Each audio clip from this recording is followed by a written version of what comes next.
कुछ सफ़र सिर्फ एक जगह तक पहुंचने के लिए नहीं होते, वो आपको खुद से दोबारा मिलवाने के लिए होते हैं। और मेरी बद्रीनाथ की जर्नी शायद उन्हीं सफ़रों में से एक थी। लेकिन हर कहानी की तरह इस सफ़र की भी एक शुरुआत थी। हरिद्वार। दिल्ली से हम बस लेकर हरिद्वार पहुंचे। टिकट सिर्फ 500 पर पर्सन थी और हम 4 लोग थे। हरिद्वार से हमने 3 दिन के लिए एक प्राइवेट कैब बुक करी, जिसमें बद्रीनाथ और माना विलेज दोनों कवर किया और बीच में धारी देवी, देवप्रयाग जैसे लोकेशंस भी कवर किए। और इसका टोटल कॉस्ट था 13,500 रुपीज। हम थोड़ा आगे बढ़े और हमने रास्ते में दर्शन किया देवप्रयाग और विष्णुप्रयाग के भी। एक जगह जहाँ बनती है गंगा और दूसरी जगह जहाँ अलकनंदा। जोशीमठ क्रॉस करते ही बहुत ही अच्छा वेदर हो गया और हम साथ ले गए थे पोर्टेबल गैस सिलेंडर भी। तो जगह जगह रुककर हमने चाय मैगी का मजा भी लिया। ट्रस्ट मी, पहाड़ों के बीच बैठकर गर्मा गर्म मैगी का टेस्ट ही अलग लेवल का होता है, और साथ चाय मिल जाए तो क्या बात। सुबह के 7 बजे चले थे हम हरिद्वार से और शाम के 8:30 हो गए हमें बद्रीनाथ पहुंचते पहुंचते। और रात को सोने के बाद सुबह का व्यू ये था, नीलकंठ पीक, बहुत ही खूबसूरत। ये हम पहुंच गए सुबह सुबह बद्रीनाथ के सामने। सुबह के 6 बज रहे थे। आपको ये गर्म कुंड से उठता हुआ धुआं भी दिख रहा होगा, लेकिन यहाँ पर 1 या 2 डिग्री था, बहुत ठंड थी। तो गाइज हम बद्रीनाथ पहुंच चुके हैं और अभी हम आए हैं स्नान करने। ये है महिला कुंड और सामने है जो पुरुषों के स्नान करने का कुंड है। अब हम जाएंगे स्नान करने के लिए। Will meet you soon. अभी हम जा रहे हैं दर्शन के लिए, लाइन लगने के लिए, और लाइन काफ़ी लंबी है और हम चलकर बस जा रहे हैं। There is a very long line and just check this out. Badrinath में जो हमें होटल रूम मिला था उसका कॉस्ट था 2000 for 4 people and they have arranged for driver as well. और काफ़ी लंबी लाइन थी और हमारे दर्शन हुए 1.5 घंटे। गाइस दर्शन डन और हम भी मंदिर के प्रांगण में हैं एंड आई गॉट दिस। बहुत ही अच्छे दर्शन हुए। थोड़ी लंबी लाइन थी क्योंकि अभी पीक टाइम है, बट बहुत ही अच्छे दर्शन हुए and I got this. Have a look. मंदिर में चाहे तो आप वीआईपी दर्शन भी कर सकते हैं, टिकट लेके होती है, लेकिन हमने नॉर्मल दर्शन किए थे। वहाँ भी बहुत ही अच्छे दर्शन हो गए। आपकी प्रेफरेंस है, आप कैसे दर्शन करना चाहते हो। And I feel so grateful कि मैं 2 साल में बद्रीनाथ 2 बार आ चुकी हूँ। मैं अपने भगवान से बहुत बातें करती हूँ और जब मैं लास्ट टाइम बद्री विशाल आई थी तो मैं ये बोल कर गई थी कि अगली बार मैं अपने परिवार के साथ आना चाहती हूँ। And my God is kind enough. उन्होंने देखो मुझे मेरी बहन, मेरी मम्मा, मेरे भाई के साथ बुलाया। पापा मेरे नहीं आ पाए, बट कोई बात नहीं, हम फिर आएंगे क्योंकि हमें पता है कि गॉड इज़ सो काइंड। और ये हम थोड़ा शॉपिंग कर रहे थे एंड मैं थोड़ा अपनी बहन को प्यार भी दिखा रही थी दैट थोड़ा परेशान मत करो। बट इसके बाद मेरी थोड़ी तबीयत भी ख़राब हो गई थी क्योंकि हमने सुबह से कुछ नहीं खाया था। इसके बाद मैंने थोड़ा नाश्ता किया और हमें निकलना था माना विलेज की तरफ। एंड माना विलेज, जिसे हम इस देश का आखिरी गांव भी कहते हैं। और माना विलेज की ब्यूटी देखने के लिए लास्ट तक वीडियो देखना। मैंने थोड़ा नाश्ता वाश्ता कर लिया है एंड अभी भी मैं बद्रीनाथ में हूँ। बेसिकली यहाँ पे थोड़ी बहुत हम ऐसे शॉपिंग वॉपिंग कर रहे हैं and will leave for Mana village in some time. There is a chopper I guess, yeah है, देयर इट इज।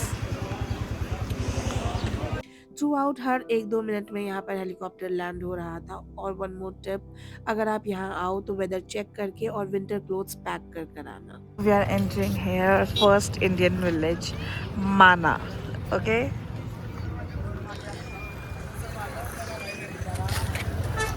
अभी हम अंदर जाएंगे और एक बहुत ही छोटा सा ट्रैक है वो करेंगे एंड आपको दिखाएंगे कि हम कहाँ तक जाते हैं। बेसिकली मैंने ये सोचा है कि मैं गणेश गुफा और जो वेद व्यास गुफा है वो नहीं जाऊंगी, और मेरी मम्मा ने बोला कि वो जाएंगी, तो देखते हैं क्या करते हैं।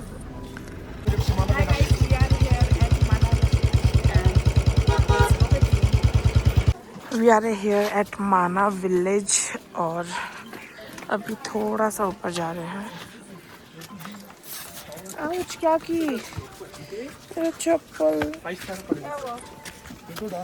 हाय गाइस, हम हैं अभी सरस्वती नदी के उद्गम स्थान माना विलेज में एंड इसके बाद सरस्वती नदी विलुप्त हो जाती है। So this is the formation point.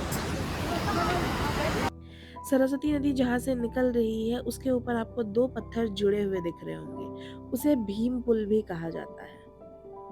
एक मंदिर है, अभी आई डोंट नो ये किसका मंदिर है। बाकी ब्लॉगर्स की तरह I am not that intelligent, but let's go and find out. किसने का उतारनी है? दर्शन हो गए, अंदर सरस्वती जी की मूर्ति थी और अंदर विठल जी और रुक्मणी जी भी थे। And this is the view from here. मुझे पता है वीडियो में आवाज़ अच्छे से नहीं आ रही है क्योंकि सरस्वती नदी की आवाज़ इतनी तेज़ थी कि मेरी आवाज़ कम आ रही है। मैं ऑडियो ऑन करके आपको दिखाती हूँ कि कितनी तेज़ आवाज़ थी।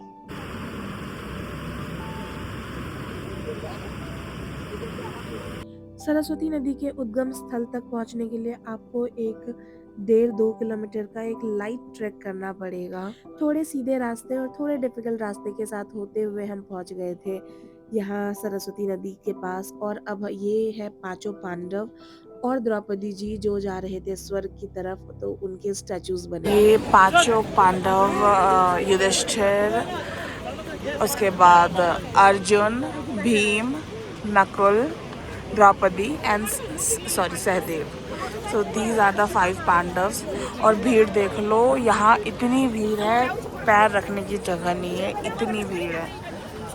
महाभारत की कहानियों में जिन जगहों के बारे में हमने सिर्फ सुना था, उन जगहों पर जाकर आज मुझे बहुत ही अच्छा लग रहा था। और महाभारत एक माइथोलॉजी नहीं, एक हिस्ट्री है जिसका जीता जाता प्रमाण ये जगह है। सरस्वती नदी है, वेदव्यास गुफा, गणेश गुफा है। थोड़े बहुत सेल्फी पॉइंट्स, पिक्चर पॉइंट्स बने हैं and there are some restaurants as well. I made this. Actually इन पत्थर के घर बनाने के पीछे मेरा कोई बिलीफ नहीं है, बट मेरे भाई बहन बना रहे थे तो मैंने भी बना ना लिया। विलेज में ही है and I can't justify this view. ये ना कैमरे में वो दिख ही नहीं रहा जो ये सामने से दिख रहा है।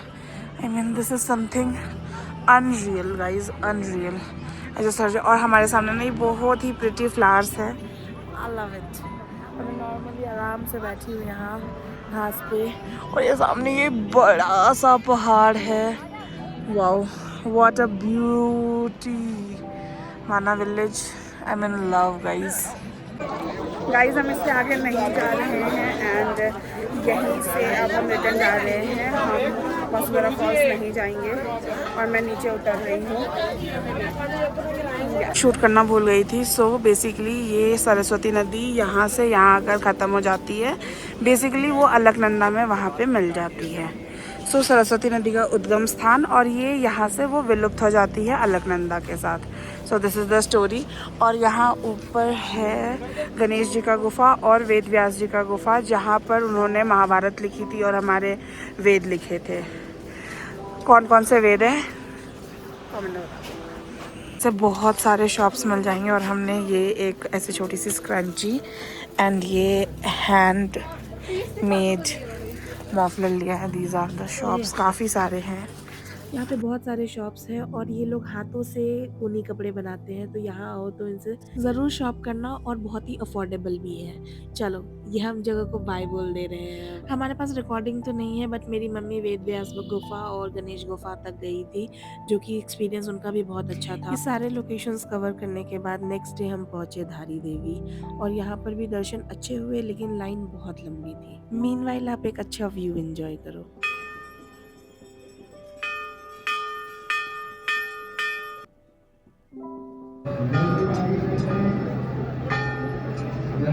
धारी देवी को 4 धाम की प्रोटेक्टर भी कहा जाता है, और ऐसी भी मान्यता है कि जो धारी देवी का फेस है दिन में 3 बार चेंज होता है।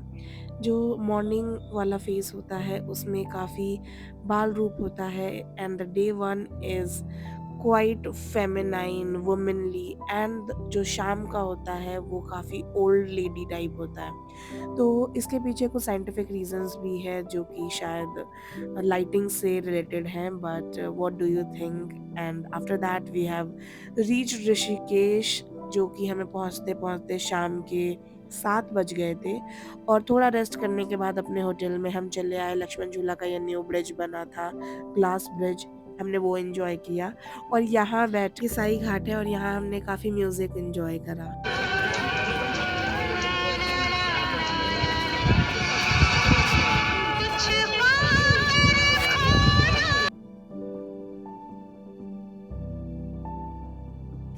नेक्स्ट डे मॉर्निंग में हम चले गए नीर वाटरफॉल और हमने यहाँ पर बहुत मज़े करे हैं। ये मेरी बहन और मेरी मम्मा हैं and they were enjoying like a kid. मुझे बहुत मज़ा आया और हमने यहाँ पर क्योंकि हमारे पास एक ही दिन था और ज़्यादा कुछ करने के लिए हमारे पास नहीं था और हम एक कार रेंट नहीं करना चाह रहे थे, तो हमने एक स्कूटी ली विच कॉस्टेड 2 स्कूटी का 200 पर पर्सन विच मीन्स कि 800 रुपये जाना और 800 रुपये आना। दिस इज़ एक्सपेंसिव, तो बेटर कि आप एक कार रेंट कर लो। लेकिन दिस टाइम ऋषिकेश बहुत ही क्राउडेड रहता है, तो आई तो से कि थोड़ा ऑफ सीज़न आओ तो आप ज़्यादा एन्जॉय कर पाओगे। एंड हमने काफ़ी 5-6 घंटे यहाँ नीर वाटरफॉल पे एन्जॉय किया, उसके बाद हम निकल गए क्योंकि शाम को हम रिटर्न हो रहे हैं and that's all. I hope you like this vlog. If you like it, do like, share and subscribe. Bye.